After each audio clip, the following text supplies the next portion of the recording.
Não, é papel. Dinheiro só é dinheiro quando ele circula, dinamiza a economia, gera a possibilidade de prazeres para as pessoas e o preenchimento das suas satisfações e necessidades básicas. Só assim dinheiro é dinheiro. Ou seja, você não precisa estar batendo no rico. Você apenas mostrar para ele tudo aquilo que ele pode fazer. Isso ele sabe o que pode fazer. Por que ele não faz? Ele só faz, e aí eu vou jogar essa pergunta para encerrar essa pauta e para outra, mas antes disso, quando a Dani trouxe a questão dos bancos. E aí é uma questão que eu estava uma interrogação gigantesca. Eu me lembro que num debate estava aqui, o Pavinato disse, é verdade, é isso mesmo.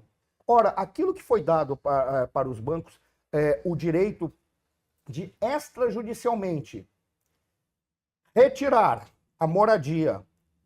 Veja, a pergunta que ficou na minha cabeça, eu gostaria de saber, tem um jurista aqui, tem a Dani, que trabalhou com políticas públicas baseadas em evidência. Quem interpreta, afinal de contas, em que momento o banco pode retirar uma propriedade que está em dívida? Porque eu não sou jurista, gostaria que algum jurista me explicasse, gostaria que alguém de políticas públicas me explicasse, porque, afinal de contas, o que foi dado até agora é o direito de extrajudicialmente o banco interpretar e decidir por conta própria se ele vai ou não retirar o imóvel de alguém que lhe deve. Quem interpreta, afinal de contas? Porque essa foi uma das grandes pérolas que foi jogada agora recentemente pelos 11 grandes legisladores. São muito esclarecidos, eu creio. Veja bem, essa é uma questão que eu tenho muito receio desse tipo de decisão do STF. Vou explicar por quê, Suano. A nossa Constituição diz assim, o acesso à justiça é garantido. Né? A prestação jurisdicional é garantida a todos. Quer dizer, o princípio da inafastabilidade do Poder Judiciário. O Poder Judiciário você provoca, ele te responde. Isso. Bom, o contrato de alienação fiduciária em garantia, só para explicar para quem está nos assistindo, o banco já é proprietário do bem até que o devedor fiduciário pague a última. Sim. Então, o devedor, quando paga a última, ele consolida a propriedade e a fidúcia cai e o banco entrega a propriedade porque recebeu todo o dinheiro.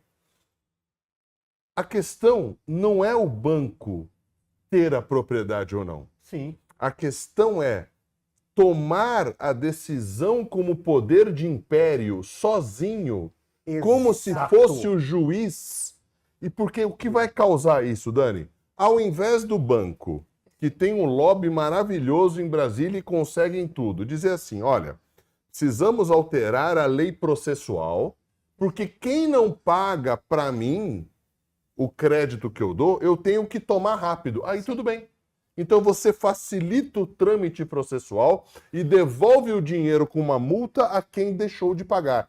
Está perfeito. Mas sobre a égide de ou uma composição, você não precisa de juiz, mas você tem que chamar para a composição e a composição dando certo, você não precisa ir para o judiciário. Ah, não deu certo a composição, então provoca o judiciário de maneira rápida, mas tem que provocar. Vou te explicar por quê. Eles quando o STF... Exato, excluir o judiciário. Então assim, quando você exclui o judiciário e diz assim, olha, a partir de agora, o banco faz a conta, é o senhor da razão, toma a propriedade que já tinha, na verdade, a propriedade indireta já era dele, porque ele é o credor fiduciante. Sim, é isso aí. E o que acontece? A chuva de ações vai ser do outro lado. Os devedores que não concordam com aquilo que o banco devolveu ou não, vão provocar o judiciário para que o banco cumpra o contrato. Eu não então, sou de jurista, que adianta mas esse tipo de... vinha na minha cabeça. Pelo amor de Deus, precisa ser feito um recorte disso que o SCAF falou e passar para o Brasil inteiro. Você esclareceu. Esse é o problema. O problema é o seguinte, o banco, ao invés de facilitar e ele provocar o judiciário e cobrar todas as despesas de uma maneira mais rápida, porque eles conseguem isso. Sim. Olha, vamos mudar a lei processual e fazer isso. Agora, o STF se autodenominar um legislador processual e dizer, olha, não há necessidade de provocação do judiciário para a retomada do bem, quando o bem, na verdade, é do credor, porque o bem foi dado em alienação ao banco. Sim, é isso né? mesmo, é exatamente. Você pega o dinheiro do banco justamente... Isso. Exatamente. Eu alienei então, imóvel, o que vai acontecer? Até que o que vai acontecer? Vai acontecer que aquele devedor que perdeu a propriedade porque não pagou, até aí está correto, Ok. vai discutir no judiciário se ele recebeu aquilo que era devido. Então você vai provocar o judiciário indevidamente de novo, você vai movimentar a máquina do judiciário de novo, você vai ter o gasto estatal de novo. Por quê? Porque essas decisões não vieram para facilitar, elas vieram para dar o quê? Uma insegurança àquele que precisa. Agora, se o banco te chamar e falar assim, olha, eu não vou te cobrar multa, tá aqui o dinheiro que você pagou e o imóvel continua meu, você não vai provocar o judiciário. Sim. O problema é que o banco não vai fazer Ele isso. não vai fazer isso. Claro que não. Não, e olha que coisa espetacular. Como a Dani falou, ela disse o seguinte: aqueles que realmente elegeram o atual governo, ao contrário do que se pensa, não foram aqueles setores mais pobres. Aqueles setores mais pobres foram iludidos. Aqueles que não tiveram ilusão e estão recebendo agora o pagamento pelo empréstimo que fizeram a apoiar o governo que aí está, veio por intermédio disso. Por qual razão? Porque, olha, a inversão é tão perversa que, como você disse, agora se colocou a seguinte situação. O banco retoma, ele apenas entrega para o devedor aquilo que ele julga adequado e é problema do devedor ficar esperando na justiça quanto tempo for. E detalhe, Suano, Se é que ele vai uma coisa muito mais adequadamente. grave nisso tudo. A tentativa de eliminação da figura do advogado nesse processo. Perfeito. É isso, Era outra isso é o mais pergunta que eu ia te grave. falar, eu ia dizer, e o papel do advogado nisso? Isso é o mais grave, porque, veja só, quando você dá poder de autoexecução, você está tirando a essencialidade da advocacia na administração da justiça. E isso está na Constituição, não sou eu que estou falando. Exato. Né? O advogado, não existe. Existe uma frase que é muito conhecida que diz o seguinte: não existe justiça sem advogado. Sim.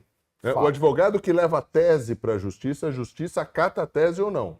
Agora, o STF eliminou não só a advocacia, mas ele afastou o poder judiciário Ele também. retirou todos Os dois atores que discutem, um que leva a discussão e outro que decide a discussão.